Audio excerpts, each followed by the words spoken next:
comment être premier sur Google et attirer des clients. Tout d'abord, il faut bâtir une stratégie de référence web qui soit efficace. Pourquoi le SEO est plus important que jamais? Tout d'abord parce que les internautes qui cherchent une entreprise ou un service ou un produit vont le chercher sur Google. Donc avant, c'était des pages jaunes.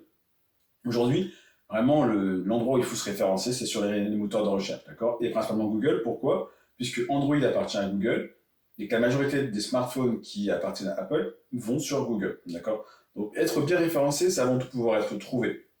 Même si vous faites de la publicité, si vous ne vous référencez pas correctement, si quelqu'un vous cherche, et bien effectivement.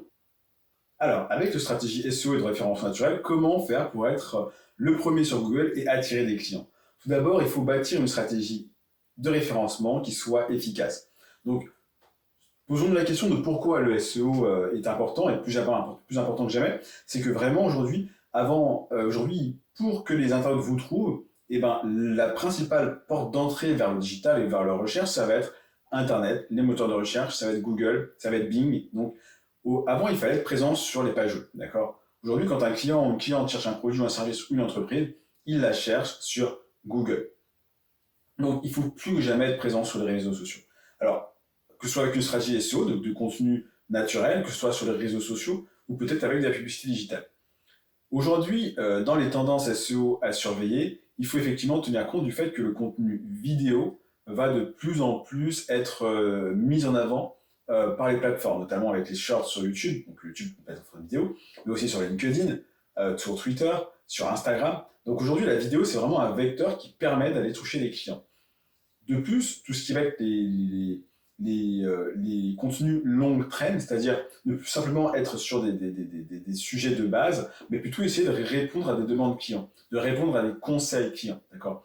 L'idée, c'est pas simplement d'essayer, par exemple, de dire qu'est-ce que le SEO, mais plutôt de dire comment trouver plus de clients. Il faut être de plus en plus précis et répondre de manière la plus personnalisée possible aux besoins des internautes. Le contenu aujourd'hui, il a vraiment un impact sur le référencement. C'est un peu comme si vous aviez une vitrine et que régulièrement vous alliez renouveler ce qu'il y a dans la vitrine. Tous les mots-clés, tous les contenus que vous allez pouvoir produire, c'est autant d'occasions d'apparaître en première page de Google, en première page des réseaux sociaux.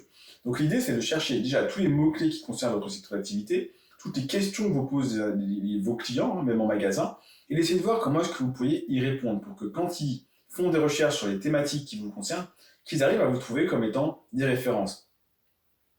C'est aussi important d'envoyer des signaux d'utilisateur expérience importants et de temps de chargement important. C'est-à-dire que le SEO, il y a aussi une partie technique, d'accord? Il faut que votre site internet, quand Internet ils arrivent, qu'ils trouvent que ce soit clair, que ça corresponde à leurs besoins, qu'ils aient envie d'y rester, qu'ils aient envie de naviguer, de lire, d'accord? De consulter les contenus. Il faut qu'en termes d'expérience, ce soit intéressant. Et il faut que ça charge vite. Dites-vous que la majeure partie du temps, les internautes, ils sont sur leur téléphone portable. Donc, ils n'ont pas beaucoup de temps et c'est tout petit, donc il faut que ce soit assez agréable. Pour analyser les performances, ce qui est très important sur votre site web, vous avez aujourd'hui des outils d'analytics comme Google Analytics ou les CSMS comme WordPress qui permettent de suivre les statistiques.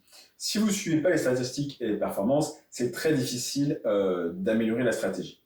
Alors, aujourd'hui, il y a 4 piliers qui sont vraiment fondamentaux dans le référencement naturel. Tout d'abord, c'est le contenu. Donc, les articles que vous allez pouvoir produire, parce que c'est là que vous allez pouvoir passer les mots-clés, les pages stratégiques de vente, par exemple, les pages stratégiques qui vont regrouper du contenu pertinent sur une thématique, le maillage interne, ça va aussi être très important. Il faut que l'internaute puisse se balader d'une page à l'autre en interne, d'accord?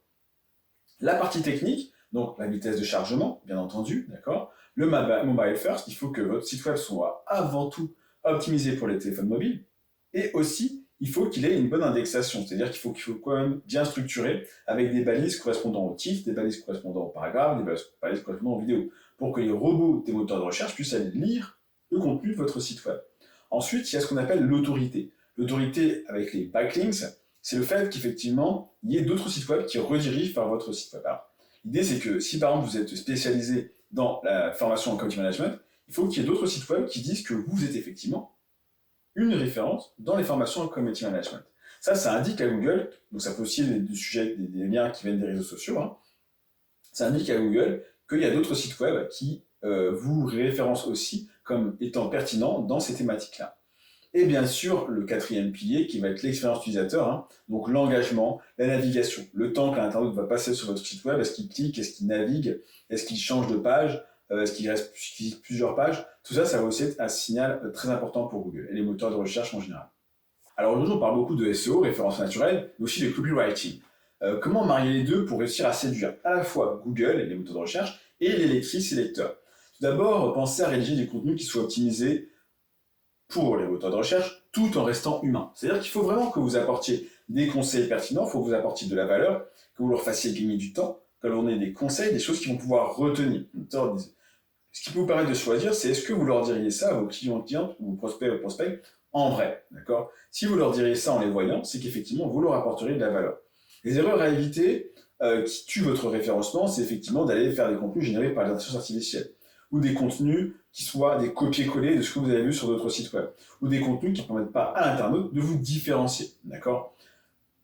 Les mots-clés, c'est important, mais il faut quand même encore qu'ils soient bien placés. Il ne s'agit pas de tous les mettre un peu comme les hashtags qu'on voit parfois dans les publications, tout à la fin, comme ça. Il faut les utiliser dans un certain contexte. Il faut vraiment que vous parliez des thématiques sur lesquelles vous essayez de vous référencer. Et il faut que ce soit pertinent pour l'internaute pour que, encore une fois, il reste suffisamment longtemps pour que Google identifie votre contenu comme étant pertinent. Ce qui peut vous faire gagner du temps, d'accord, dans la rédaction, c'est de faire un storytelling. C'est-à-dire de raconter des histoires, de parler, de prendre le temps de développer, de donner des exemples. Tout ça, ça va mettre une introduction, une conclusion, des mots de transition. Un peu comme si vous parliez à l'internaute de la voix active, en vrai, d'accord?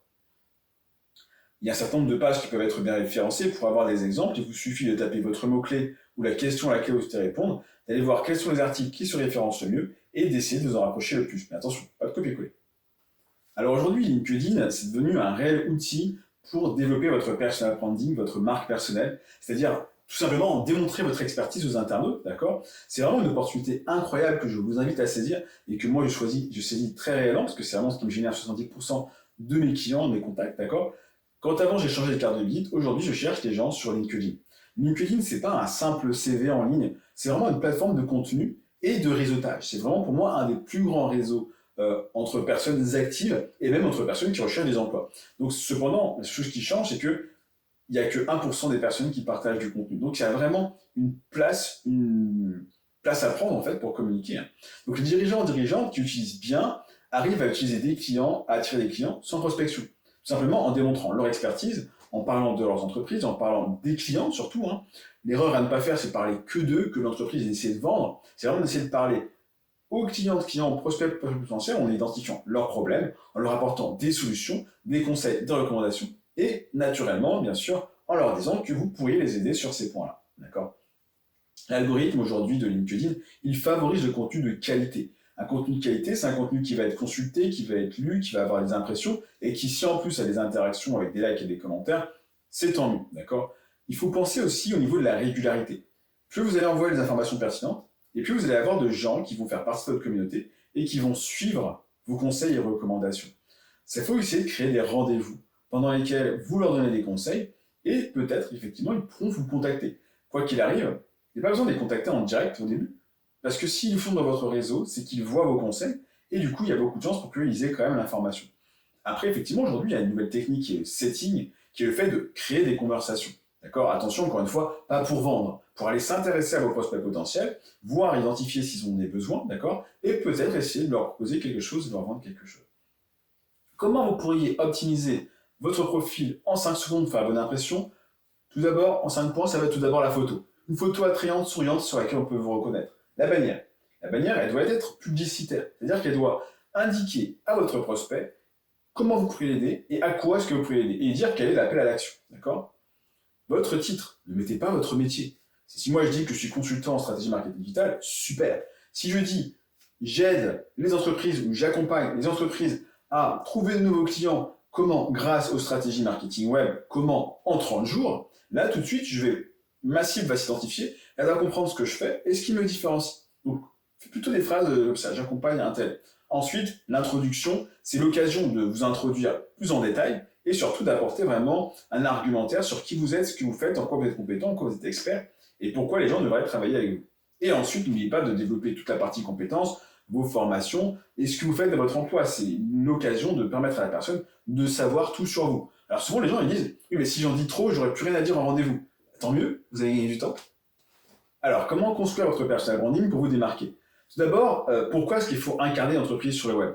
Même quand vous avez une boutique physique, les gens, ce qu'ils viennent souvent, ils viennent pas pour le produit. Ils viennent pour les gens qui les vendent, d'accord? Sur Internet, on n'achète pas un produit, on achète des valeurs. C'est exactement la même chose. Donc, si vous décidez de mettre votre site web comme ça avec vos produits, les gens n'ont pas de contact avec un être humain, d'accord? L'être humain adore l'être humain.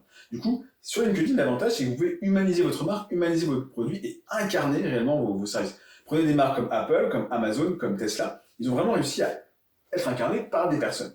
Alors, comment raconter votre histoire de façon authentique? Faites comme si vous parliez à quelqu'un qui était en face de vous, d'accord? Il ne faut vraiment pas que vous changiez de ton parce que vous êtes en ligne, parce que vous êtes sur Internet. Euh, Si vous voulez une stratégie en 3 étapes, tout d'abord, pensez à la visibilité. Auprès de qui est-ce que vous souhaitez être visible? Et si vous voyez ces personnes, qu'est-ce que vous aimeriez leur dire? Auprès de qui est-ce que vous auriez, sur quel sujet est-ce que vous aimeriez être crédible? D'accord? Vous aimeriez être reconnu comme spécialisé dans quel secteur? Expert dans tel secteur? Quelles sont vos particularités? Pourquoi est-ce que vous aimeriez être reconnu? Ensuite, les opportunités. À qui est-ce que vous aimeriez vous adresser? Et auprès de qui est-ce que vous aimeriez déclencher ces opportunités? Quels sont les problèmes des gens que vous réglez? Quelles sont les solutions que vous pourriez leur apporter? Pour utiliser les LinkedIn, il faut vraiment l'utiliser comme les autres réseaux sociaux. Cependant, il a vraiment ce pouvoir de pouvoir asseoir votre expertise professionnelle.